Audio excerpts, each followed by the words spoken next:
Isa sa anom nga nakaluwas sa pagbungguan na isang auto kag truck sa Haro kritikal sa ospital. Driver sang wing van ginpagwa na sa kustudiya sang kapulisan. Si Zen Kilantang Sasa nakatuto.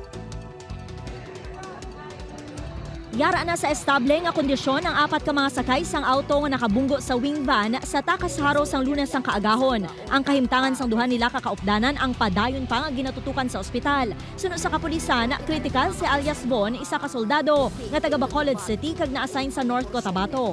Madumduman nga napatay ang nagamaneho sang auto nga si Joseph Sumagyo sang Santa Barbara, Iloilo kag ang pakaisa sini nga si Rizalin Anakan pumuloy sang Dumangas, Iloilo nga nagapungko naman sa backseat.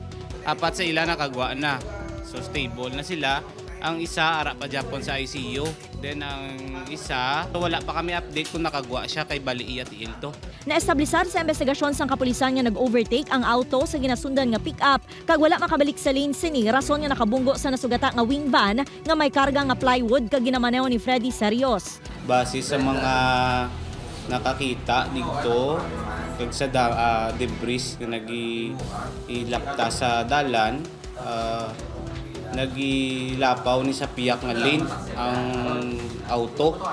That is why nga nagbungguan ay sila. Then may nakuha man kami nga CCTV galing medyo layo siya.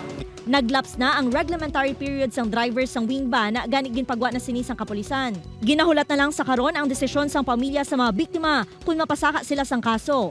Upod kay Hans Desierto, Zen Kilantang Sasa, One Western Visayas.